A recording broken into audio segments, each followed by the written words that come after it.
Bonjour tout le monde. Alors aujourd'hui, on va aller voir une petite carte conseil avec l'oracle du champ de la terre. On va aller voir quel message on a à vous adresser pour ces prochains jours, ces prochaines semaines. Comme toujours, vous gardez votre bon discernement comme dans chacune de mes vidéos. Et si celle-ci vous a plu, n'hésitez pas à vous abonner. Vous trouverez également dans la bio mon adresse mail afin de pouvoir me contacter si vous souhaitez une guidance personnalisée. N'hésitez pas, je réponds toujours. Allez, c'est parti. Oracle du champ de la terre, une carte pour vous générale. Ah, et ben on a un deux. On a un double message à vous adresser. Quoi qu'il en soit, en dos de deck, on vous parle d'été. Il y a des opportunités qui arrivent à vous, qui vont vous mettre en joie. Il y a vraiment beaucoup d'optimisme de par le temps aussi, hein, malgré la chaleur. On a vraiment envie de bouger les choses, ranger, trier, afin de pouvoir justement accueillir cette nouvelle saison beaucoup plus alignée à soi-même. L'été, hein, ça demande la chaleur de se poser un petit peu, de pouvoir profiter justement de ces belles énergies solaires, de cette chaleur qui justement pousse tout un chacun à avoir besoin de fraîcheur, hein. On se rend compte finalement que c'est très indispensable dans la vie, ça nous booste les énergies, en tout cas ce très beau soleil. On vous dit de profiter pleinement de la vie et de dire oui aux opportunités qui s'offrent à vous.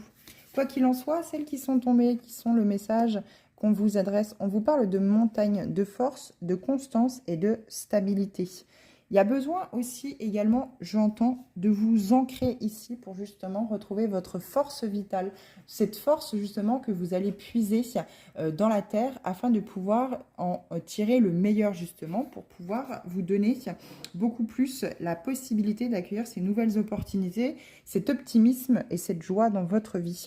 Il y a peut-être besoin aussi de trouver un fil conducteur, une constance dans la vie, parce que vous allez peut-être un petit peu de droite de gauche sans vraiment concrétiser les choses et du coup ça vous perd, ça vous oblige finalement à vous tout le temps vous remettre en question et vous n'ancrez rien dans la matière. Il y a besoin ici de se stabiliser, de faire les choses pour soi, de faire les choses dans le juste et dans les choses qui sont alignées à vous parce que vous voyez...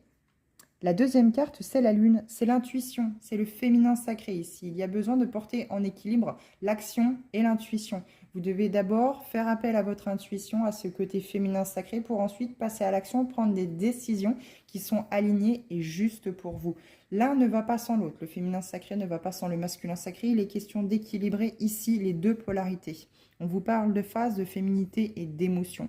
Prenez le temps de vraiment vous écouter, n'allez pas dans une direction qui ne vous convient pas ou ne réitérez pas les choses déjà du passé que vous avez déjà fait, qui vous ont amené aujourd'hui ici. Ce sont des leçons, des expériences, mais en aucun cas elles ne vous définissent dans un cadre de zone de